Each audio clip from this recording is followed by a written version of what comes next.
Welcome everybody to Rainy Nights. This is a segment of my YouTube channel where I interview other motovloggers and motorcycle personalities. If you haven't been here before, I'm Rainy Rider. I ride a 2019 BMW Grand America and a 2021 Harley Sportster.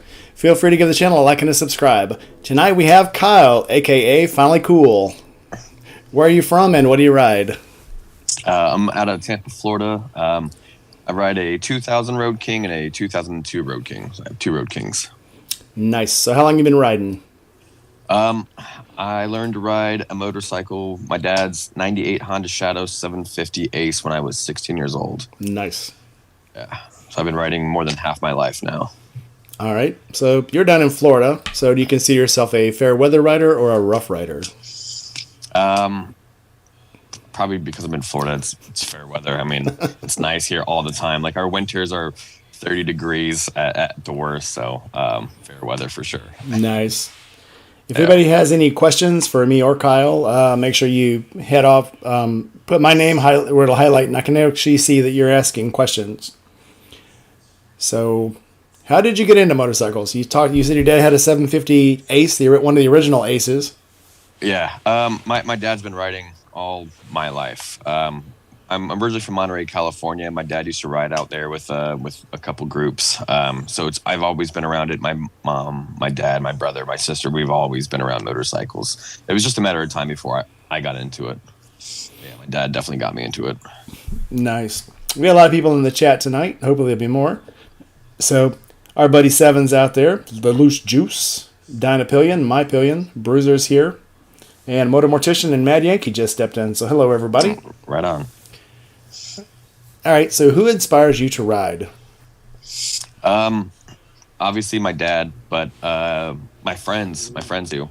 All different kinds of bikes, all different kinds of people, different routes, different kinds of riding. So all the people that I'm around always inspire me to keep going, man. Even when we drop our bikes or anything else like that happens, we still always get back on it, and it's always a push to keep going.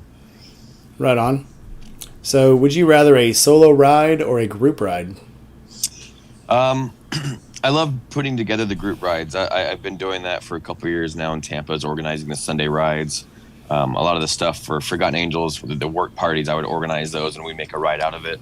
I definitely love the group rides with my people, for sure. Mm-hmm. So we'll notice you're kind of relaxing a little bit there. You want to tell us what happened?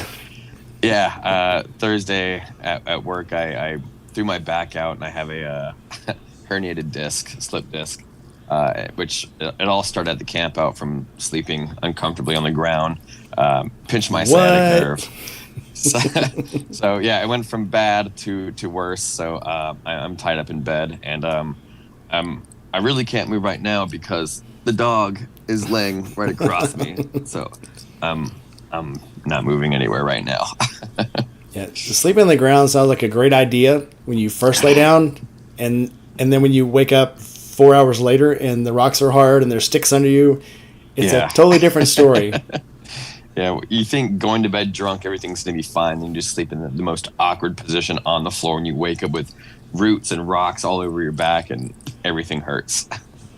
Fictional man just dipped in, our boy Mike, and Bobber Fetz just showed up. Oh, right on.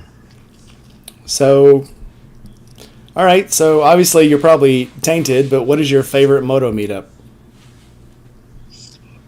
I really don't do a lot of moto meetups. It's got to be the Forgotten Angels camp out. It's the only one I've ever done. I've never done a bike week at Daytona, Sturgis. I'm not a fan of things of that nature, just because that many people, that many strangers in one location, it's just a recipe for disaster. So the Forgotten Angels camp out's the only thing I've ever really done as far as like a moto meetup. Oh, Blue, get off. Sorry. Right on. So now how about all your friends decide, hey, we're going to go somewhere and eat and have some beers. Where are you going to go? The easy answer is north. We always ride north, but I mean, we like to find new gas stations with great selections of beers, new breweries, and just other random food spots. There's never really a set location besides the River's Edge, which is, it's a cheat because it's like 5 minutes from Bobber Fett Night. It's our backyard. There's nothing cheating about that. Yeah, that's convenience. It just doesn't make for like a long-term fun ride. So usually when we're gonna go find a brewery or a bar or again a gas station, we just ride north an hour or so, find something new. Right on. All right, now we're going to get into the personal questions. Right on. What's the stupidest thing you've ever done on a motorcycle? I mean, the easy answer is just getting on one. Stupidest thing. It's got to be, I was that guy, and I preach this now, like I was that asshole that was knocking mirrors off of cars when traffic was bad. And I realized, I'm like, we're the low man on the totem pole in traffic. A smart car could take us out at 35 miles an hour. Yeah. So now when I hear people, getting aggressive and doing the stupid thing that I've done, I just tell them, like, yo, pull over, get a gas station beer, have a cigarette. By the time you're done with that cigarette or that beer, that problem is 20 miles down the road and out of your life forever.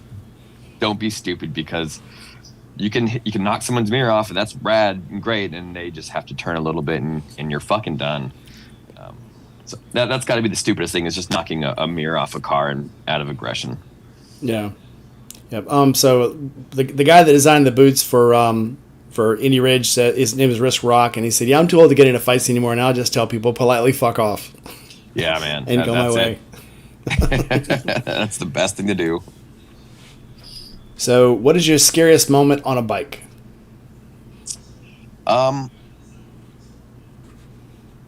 really don't. Oh, riding Jenna, my roommate, riding her FC09 and realizing at 137 that I still have another gear to go to.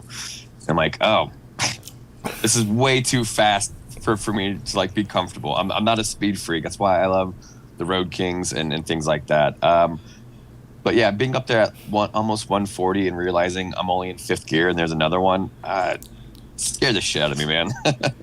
Yeah. I was doing all the way back from Forgotten Angels. I'm roaring along, doing about 80, and I look down and realize I'm in fifth gear, and I'm like, oh, I got another gear. Here, let me. It's funny now that we can buy grown-up bikes, how much more bike we actually get for our money. Absolutely, man. Yeah. So, what has been your favorite part of riding? Probably overcoming fears of getting hurt on a motorcycle and traveling out of state, and obviously meeting people all over the country. That's the coolest part. And then going to ride to see them, but definitely like overcoming the fears of, something bad might happen on a bike. Yeah, well, that's going to happen once or twice. You got to think of all the thousands of great rides you have. And I think about that every time I hop on a bike, whether it's mine or friends, test riding, whatever it might be. Every time I get on a bike, it's my favorite part, of just getting on it and going somewhere. Oh yeah, and I think on a motorcycle you can put things into perspective, and it's like like on these long trips, it's like, well, what if I start late? What if I have to stop too many times? Well, you just get there a little bit later, but you still get to ride there. You're still going to get there. You're still going to have fun. Absolutely. So yeah, like a lot of guys that came to Forgotten Angels came, 1,000 miles away, and it took them a long time to get there. And some of them didn't plan on stopping overnight, but they did. And guess what? They still got there, still had a good time. And everything was still great. So David just got there, a day ago? Yeah. Congratulations, David. Finally. Yeah, it took him a week to get there, but there you go. Crazy. Bug Brown has showed up. I saw him pop up. He's the one that bought Shay's bike. He bought her 650. Right. So welcome in. What is the most frustrating part of riding for you? It's probably how well I've gotten at breaking my motorcycles and not maintaining them. I'm not mechanically inclined at all. I have no desire to be. I have great friends that are amazing mechanics. Boberfett has saved my motorcycles many, many times. And I just feel bad that I'm always leaning on Boberfett, Diplomat. Hey, I went for a ride and I did this. Or lately I bought this bike and it's kind of a pile of shit and I have to fix it, which means you guys have to fix it. But that's it for me. It's just how often I break my motorcycles. I do it really well. I don't think there's anything wrong with having friends that are good at fixing motorcycles. Not in our world anyway. I mean, yeah, they probably think of it differently, but I'm stoked. I love working on other people's motorcycles. I offer to do it all the time. It just. Oh man, not me. literally went to go change the light bulb on my Road King and broke the whole casing. So that Good tells job. you my yeah. But that's one of those things you learn from. And I tell people that want to get into motorcycling, if you buy a car and you screw something up small on it, that's an expensive fix. If you buy a bike and decide to do your own maintenance on it, you might screw something up, but it's a very cheap fix. And sometimes it just involves redoing it, not actually fixing it. You don't know who you're talking to, brother. Trust me. I'm like the testament of they make it idiot proof, and they just create a new idiot, and that's me, man. But the experience is cheap, though, cheaper than a car at least. But yeah, for sure. So, what are your plans for the new year? You got any? You said you don't do a lot of group rides, but you got any rides planned? Anything big? You got some stuff planned, I know. You want to talk about it? Definitely have the 99 Problems run coming up. We're shooting for May. That's one of probably a bunch of things that I'm going to be doing. I know once this takes off, it's going to do just that. It's going to take off. I've already talked with Jared Weems and talked with Josh Shadetree, and they're both like, we want to do this. We want to do a 99 Problems run. I said, well, the first one's not for you. So there's already plans for a second one with more like I hate to like belittle everyone's bike that's doing this, but like nicer bikes. Well, you're looking at, if you get Weems involved in it, and you get Shelby involved in it, and you get some of these other guys, you're gonna get a absolute top-notch product that will never break down. And what fun is that? Yeah. Part of the fun is that it's gonna, you're humans. You want to include the people that are in this. They're good builders, but they're still faulty to a point where they're not a 1-800 call Shelby. They can work on bikes. They're good at it, but there's still some problems they have to work out. So you want to introduce those guys? No. Okay, we'll leave that. Julie Smith stepped in. Jerry popped in. Julie Smith, she's new to my channel, so but she knows everybody else because I've seen her in a lot of other people's comments and a lot of other people's rides. RE650 just stepped in. I know somebody else just stepped in. The Adventurous Rider just came in. So hello, everyone. Glad to have you here. Glad you made it. So what is the premises of this 99 Problems contest? So it's just it's something I'm putting together, and I'm doing most of the legwork. I enjoy doing that, but it's something to show appreciation for 3 of my very, very good friends that have just built their own bikes in their spare time. Again, I'm not mechanically inclined whatsoever. So to watch 3 of my friends do like the daily 9 to 5 thing and all, still have time for family and friends, but build their own motorcycles. I mean, really build their own motorcycles. It's been a blast for me to sit around and get drunk and watch and try and mess them up and give them a headache while they do it. And it's cool as shit. So I want to do something. So we're putting on a run, and it's not so much a race. It's more of it's almost like a marathon kind of. There's going to be little things in there like, if one person breaks down, everyone has to stop, and you only have like a time limit to fix your bike is a beer and a cigarette. So if someone breaks down, you don't get to sit there for 10, 20, 30 minutes. I open a bottle of beer, I smoke a cigarette. By the time I'm done, you better be fixed or your bike goes on the trailer. That's it. So there's going to be a lot of fun stuff to go along with it. The party afterwards is going to be great. PBR's throwing us 99 beers, 2 kegs. I think I got a lead on a really good venue here in Tampa that's been offered for free. Nice. So we might have, the destination has kind of been to be determined, but I think by the end of the week we'll have some more news. So I'll be posting a lot more on my Instagram about this coming up. All right. Yeah, sounds exciting. So if someone were to ask you, hey, I just got into riding, I finished my MSF course, I'm ready to move up from this 250 that everyone told me I need to start on, what bike should I get? What would you tell them? Take a day off from work and go test ride as many motorcycles as you can. I would probably ask them, what is an MSF course? Because I've never taken that. I know everybody tells people, get a 350, get a 250, get something you don't mind dropping. And that's great for a first bike that you can turn around and like Josh says, get a bike. If you sell it for $1,000 less than you bought it for after you're done, if you got $1,000 worth of fun out of it, it's worth it. But that's not always the case. Sometimes it is, sometimes it's not.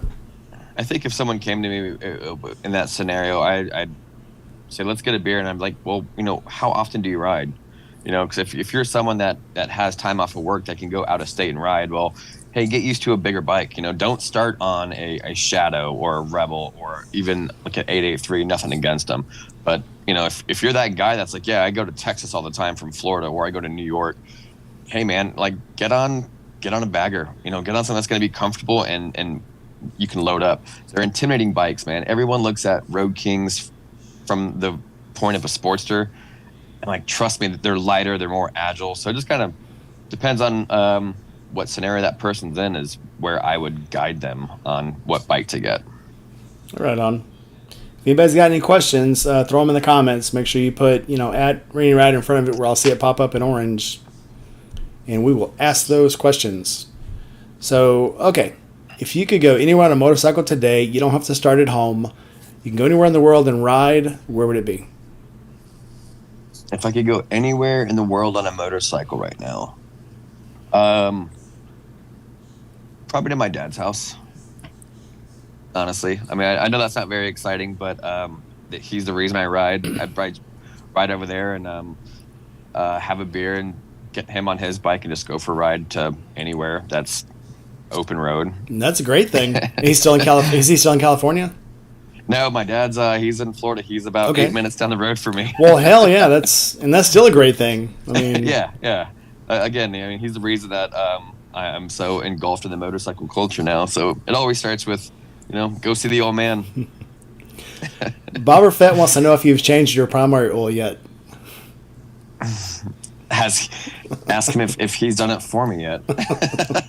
So that's a no. Shelby just popped in. Hey, Shelby, how's it going? He should be surprised I've acquired the primary fluid. Shit. Journey of Jerry's asking, how'd you get so handsome? Oh, it took a lot of work. That's your dad too, right? Yeah, well, my face, I've had it punched into this shape over time with the way my mouth runs.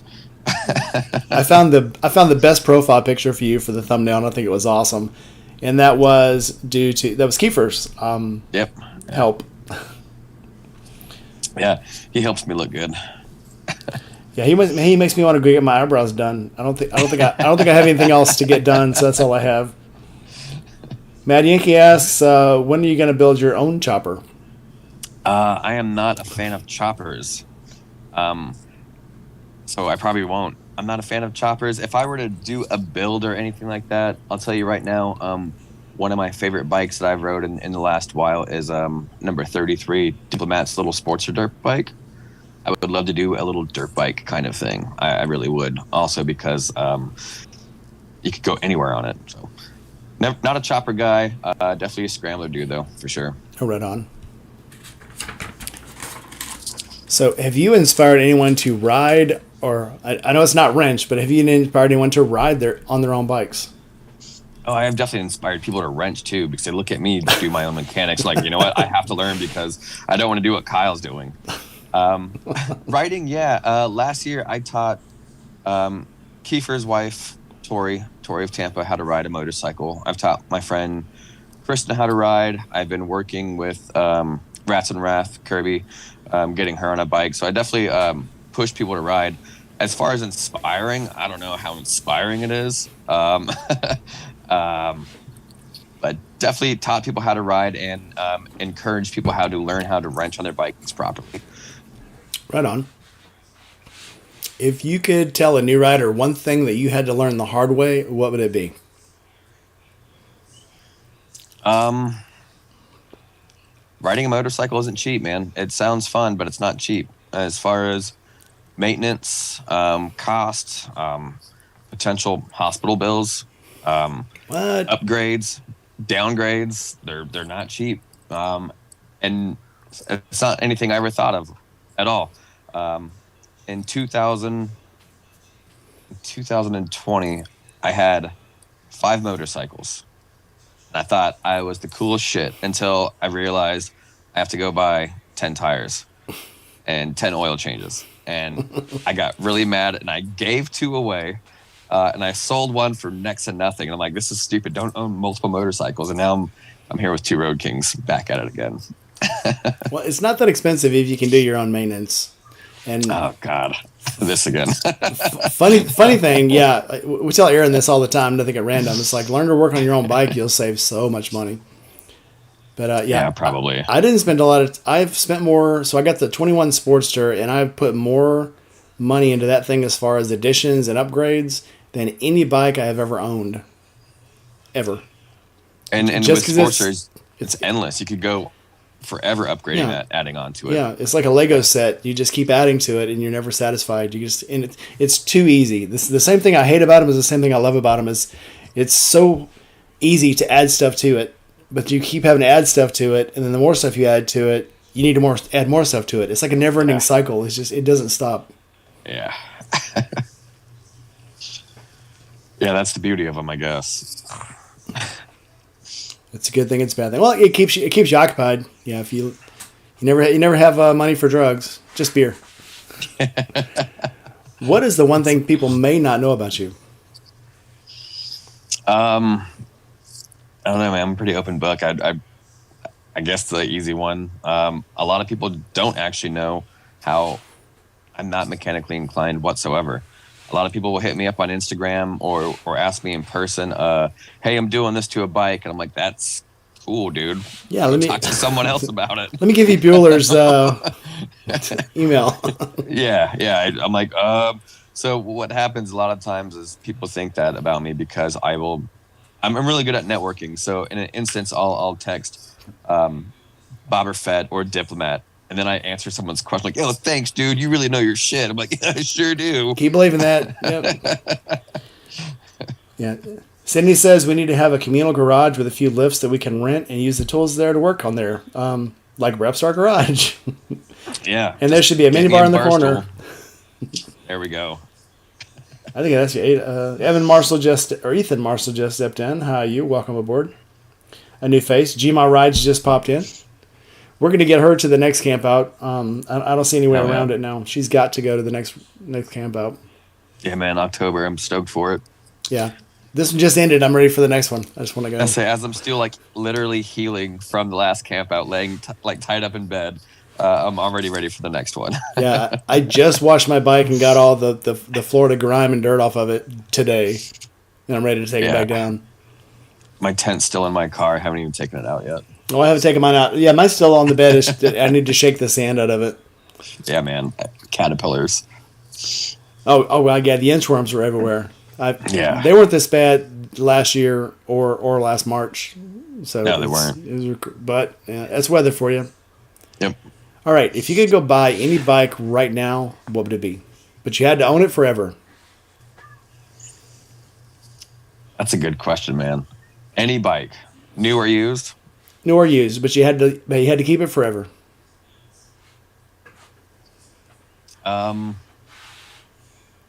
Shit, man. That's a tough one. I want to say, again, I mentioned it earlier, but Diplomat's number 33 Sportster. I could see myself riding a scramble like that just forever and ever. Not far, but just riding it around the neighborhood or trails or something like that. Oh, yeah. And I know he'd give me a great price on it. Right on. Mad Yankee says he'll take inchworms over fire ants. True story. Yes, absolutely. That sounds like experience right there. Yeah, better things happen to your life when you accidentally take some inchworms home than when you take fire ants home. Yeah. Gma Ride says she just rode hers in the rain. That counts as a wash. You know, Gma, I made some T-shirts for you on my website. Yeah, I have a store, and one of them says, "I wash my bike, I don't worship it." So that was for you, Gma. You need to go get that shirt. Oh, I lost him again. Let him start over. So we were having this problem earlier while we were doing warm-ups, so we were doing sound checks. So he'll be right back as soon as I tell him that I've lost him.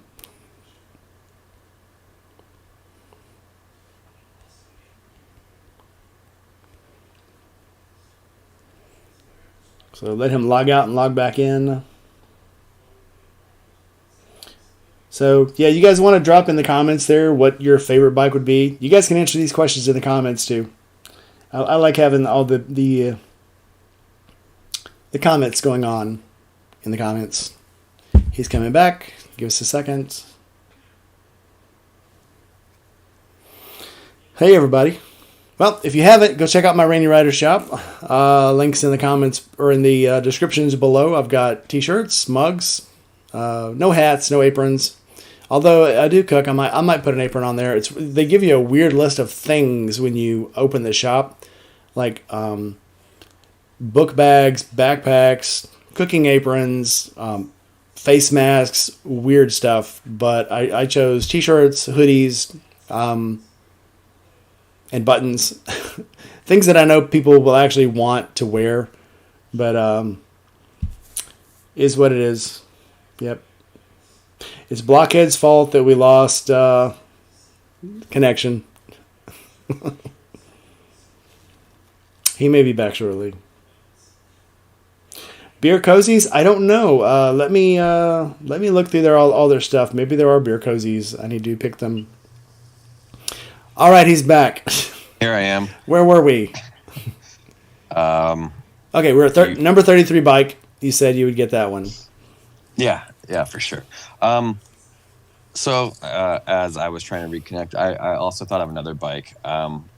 Old school favorite is the Honda ATC, the 350, 350X, the three-wheeler. Yep. That'd be my forever bike because I'd probably die on that thing in like a month. Yeah, those bikes killed a lot of people. Yeah, man. It's a man-eater. Yeah, and dig it. So, flip side of that question, what bike would you want to ride just once, knowing you could never afford it or ride it again? Oh, again, Honda ATC 350X. Yeah, for and maybe sure. ride it once. Yeah, just once. That'd probably be it. I'd end myself on it. Be a hell of a ride, though. Right on. All right. Any other questions in the comments? Just throw them down below. And I have one last question for you, and then you can ask me some questions. What is your toxic trait? What is my toxic trait? Probably just socializing. Social butterfly. Yeah. How could that possibly be toxic from one social butterfly to another? Yeah, there's nothing wrong with that. Yeah, not at all. No. Yeah, that's got to be it though. It's good for me and it's bad for me, for sure. Yeah, depends what job you're at. Some places like you to talk a lot. Some places don't want you talking at all. Yeah, and it's also running my mouth is like the only exercise I do. So, sometimes it gets me into really cool predicaments. Makes for a great story sometimes. All right. So you got any questions for me? Yeah, man. What made you start doing this? Why? Okay, so last October, I just wanted to try to bring some awareness to Forgotten Angels. So I was asking people, what brought you to Forgotten Angels? What does it mean to you? And talking to people at that camp out, I realized I really like talking to people. And some people would have very simple answers. Well, I watched Josh and it affected me, so I decided to help. But some people had very long stories and got into real long dialogues, and they were good dialogues. And so that kind of made me start thinking people have a lot of interesting things to say once you get them aside and start talking to them. So I thought, why not start doing some interviews and let people talk about the things that motivate them, that move them, that got them into motorcycling. And here we are. So, it's probably one of the coolest things I've ever done. And this is just like when I talk to people about anything, whether it's motorcycles or YouTube or anything, I always like to know, because I don't do a lot, but I like to know what's the worst part about doing it. The worst part? Yeah. The trolls. I mean, just like anybody that does YouTube or does Instagram or anything, you just get the trolls in there, and at first it really bothers you. And then you realize a lot of these trolls are just looking for attention. They need help is what they need, but they get their fix through attention. And so you let them get their attention, you pay them no mind, and you just realize that you're not at fault, they are, and then just move on. So, but yeah, that was the hardest part, is getting past the trolls. Right on. I'm sure that's something that's just ongoing and never stops. Oh yeah, it never stops. Yeah, yeah. So in the same sentence, same turn as worst part, what's the worst part about riding a motorcycle for you? Like, what do you hate about riding a motorcycle? Weather change on a long trip. Okay. Leaving, so we left here to go down there. I left and it was 35 degrees. We stopped halfway to meet up. We left in the morning. It was 35 again, so we all bundled up. By the time we hit the Florida rest stop, the very first one, it was up to 70 degrees. By the time we got to Ocala, it was 85. So we're stripping layers. I'm sopping wet, and I'm like, we're not stopping again. I'm sweating my balls off. But, and the same thing going back up. I got to the north side of Tampa, and going into the next town up, all of a sudden it just started, the traffic got horrible. So I was duck walking the bike for probably 3 miles, and I got stupid sweaty.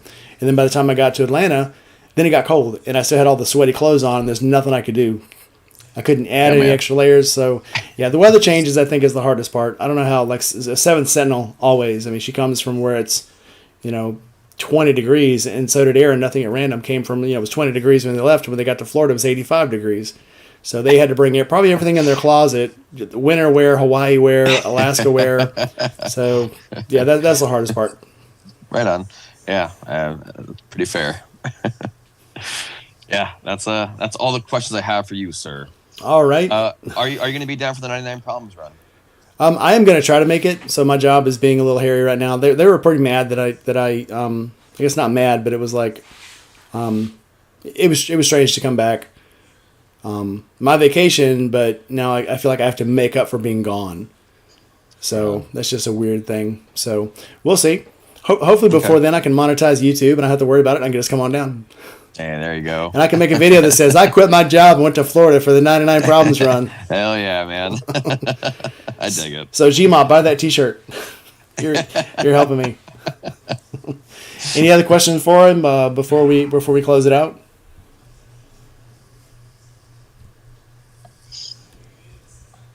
Yeah, Gma says trolls are all perspective. True story. Some of them it's kind of funny to answer their questions, and I think some of them are just trying to be funny. Sometimes they're trying to get attention, and then some of them just feel like if they point something out you didn't do right or something that you didn't say right, I think they try to get street cred from that or something. But is what it is.